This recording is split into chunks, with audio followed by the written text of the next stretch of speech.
ദൈവത്തിന്റെ അതിപരിശുദ്ധമായ നാമം മഹത്വപ്പെടുമാറാകട്ടെ. G of good ന്യൂസിലെ Christian ചാനലിലേക്ക് എല്ലാവർക്കും യേശുക്രിസ്തുവിന്റെ നാമത്തിലുള്ള സ്നേഹവന്ദനത്തെ അറിയിക്കട്ടെ.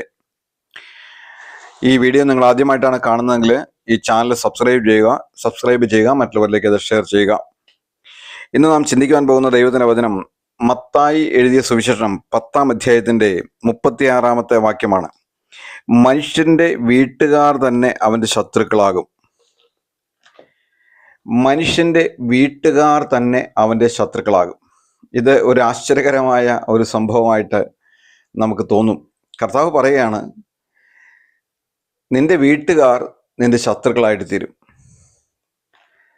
നാം ഏതെങ്കിലും കുറ്റം ചെയ്തിട്ട് ശത്രുക്കളാകുന്നതിനെ കുറിച്ചല്ല ഇവിടെ പറയുന്നത്.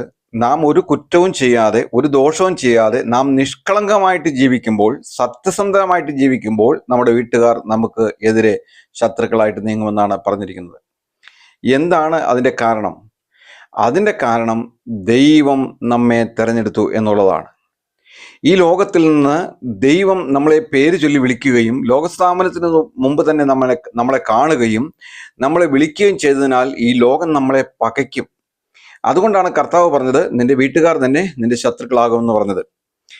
നമ്മൾ ഉൽപ്പത്തി പുസ്തകം അതിൻ്റെ 37-ാം അധ്യായം അതിൻ്റെ 4-ാമത്തെ വാക്യം വായിക്കുമ്പോൾ, അപ്പൻ തങ്ങളെ എല്ലാവരെക്കാളും അവനെ അധികം സ്നേഹിക്കുന്നു എന്ന് അവന്റെ സഹോദരന്മാർ കണ്ടിട്ട് അവനെ പകച്ചു.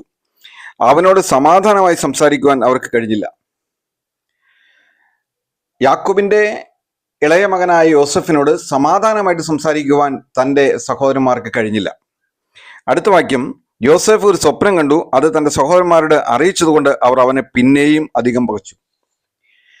ദർശനമുള്ളവൻ, ദൈവികമായ സ്വപ്നങ്ങളെ ലഭിക്കുന്നവൻ, അങ്ങനെയുള്ളവനെ വീട്ടുകാർ പകയ്ക്കും. അത് നമ്മൾ ആശ്ചര്യപ്പെട്ടു പോകും. നമ്മൾ എന്ത് ദോഷമാണ് ചെയ്തത്, നമ്മൾ എന്ത് കുറ്റമാണ് ചെയ്തത്, പക്ഷെ അവർ നമ്മളെ പകയ്ക്കുകയാണ്.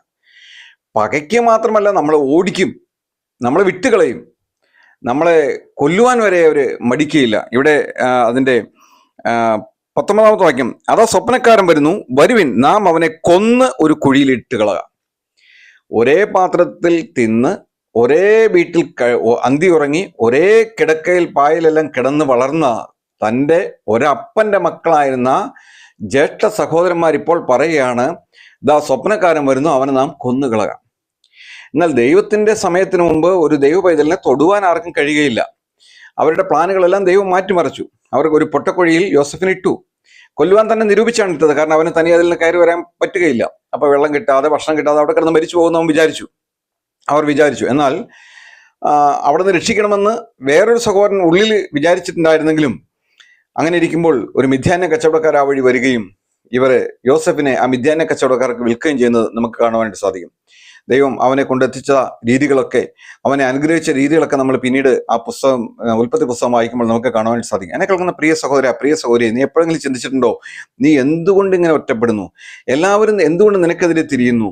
നിന്റെ വീട്ടുകാർ എന്തുകൊണ്ട് നിനക്കെതിരെ ശത്രുക്കളായിട്ട് തീരുന്നു? നീ അവർക്കൊരു ദോഷവും ചെയ്തിട്ടില്ല, നീ അവരെ പറ്റിച്ചിട്ടില്ല, നീ അവരെ ചതിച്ചിട്ടില്ല, നീ അവരെ വഞ്ചിച്ചിട്ടില്ല. എന്നിട്ട് അവരെല്ലാവരും കൂടി നിനക്കെതിരെ തിരിയുന്നതിന്റെ കാരണം എന്താണ്? കാരണം ദൈവം നിന്നെ തെരഞ്ഞെടുത്തു. ദൈവം നിന്നെ തെരഞ്ഞെടുത്തു എന്നുള്ളതിന്റെ ഉറപ്പാണ് അത്. ദൈവം നിന്നോട് കൂടെ ഉണ്ട് എന്നുള്ളതിന്റെ ഉറപ്പാണ് എല്ലാവരും നമ്മളെ പകയ്ക്കുന്നതിന്റെ പിന്നിലുള്ള കാരണം. നമ്മുടെ വീട്ടുകാർ തന്നെ നമ്മുടെ ശത്രുക്കളായി തീരുന്നതിന്റെ കാരണം നമ്മൾ വിഷമിക്കേണ്ട, നമ്മൾ പ്രയാസപ്പെട്ടു പോകണ്ട, നമ്മൾ ഞെരുങ്ങണ്ട. ദൈവം നമ്മളെ തെരഞ്ഞെടുത്തു. ഈ പ്രപഞ്ചത്തിന്റെ സൃഷ്ടാവായി ദൈവം തമ്പുരാൻ സ്വന്തം മകനായി, സ്വന്തം മകളായി നമ്മെ തെരഞ്ഞെടുത്തു. ആ ഒരൊറ്റ കാരണത്താലാണ് നമ്മുടെ കുടുംബക്കാർ, നമ്മുടെ സഹോദരങ്ങൾ, നമ്മുടെ സഹോദരിമാർ നമ്മളെ പകയ്ക്കുന്നത് എന്ന് തിരിച്ചറിഞ്ഞുകൊള്ളുക. ഇനി വചനം മൂലം ദൈവം നമ്മെ ഓരോരുത്തരെയും അനുഗ്രഹിക്കട്ടെ. കർത്താവിന്റെ വലിയ നാമം ഇന്നും എന്നേക്കും വാഴ്ത്തപ്പെടുമാറാകട്ടെ. നമുക്ക് പ്രാർത്ഥിക്കാം. ഞങ്ങളുടെ സ്വർഗീയ നല്ല പിതാവായ ദൈവമേ, ഇന്ന് വചനം കേട്ട മക്കളൊക്കെ അനുഗ്രഹിക്കണമേ കർത്താവെ. ധാരാളം കൃപ അവരുടെ മേൽ ചൊരിയണമേ കർത്താവെ. ഞങ്ങളുടെ മുഖപ്രകാശം അവിടെ മേൽ ഉദിപ്പിക്കണമേ കർത്താവെ. ഞങ്ങളെ ഈ ഭൂമിയിൽ അങ്ങ് തെരഞ്ഞെടുത്തതിനായിട്ട് സ്തോത്രം, ഞങ്ങളെ വിളിച്ചതിനായിട്ട് സ്തോത്രം, ഞങ്ങളെ നീതീകരിച്ചതിനായിട്ട് സ്തോത്രം, ഞങ്ങളുടെ പേരുകൾ ജീവന്റെ പുസ്തകത്തിൽ എഴുതിയതിനായിട്ട് സ്തോത്രം കർത്താവെ. ഞങ്ങൾ വിശേഷതയുള്ളവരായിരിക്കാൽ ഞങ്ങൾ അങ്ങേക്ക് നന്ദി പറയുന്നു കർത്താവെ. ഞങ്ങൾ അങ്ങേക്ക് സ്തോത്രം ചെയ്യുന്നു കർത്താവ്. ഇന്ന് വചനം കേട്ട മക്കളൊക്കെ അനുഗ്രഹിക്കണമേ. വിശേഷം ഈ ചാനൽ സബ്സ്ക്രൈബ് ചെയ്തിരിക്കുന്ന ഓരോരുത്തർക്കായിട്ടും പ്രാർത്ഥിക്കുന്നു കർത്താവ്. അവരുടെ എല്ലാ ആവശ്യങ്ങളുടെ മേൽ കൂടെ ഇരിക്കണം, അവരെ അവിടുന്ന് വഴി നടത്തണം. ദൈവമേ, സ്വർഗീയ ദർശനമുള്ളവരായി അവരെ മാറ്റണമേ കർത്താവ്. നിത്യതയെക്കുറിച്ചുള്ള ചിന്ത അവരുടെ ഉള്ളിൽ ഭരിക്കുവാൻ തക്കവണ്ണം ഇടയാകണമെന്ന് പ്രാർത്ഥിക്കുന്നു കർത്താവെ. അങ്ങനെ ചെയ്യാൻ പോകുന്നതിനായിട്ട് സ്തോത്രം. മഹത്വം എടുത്താട്ട് എല്ലാ അടിയങ്ങൾക്കും വേണ്ടി ജീവമറ്റ് രക്ഷിതാവും കർത്താവുമായ യേശുക്രിസ്തുവിന്റെ പരിശുദ്ധമായ നാമത്തിൽ തന്നെ ആമേൻ.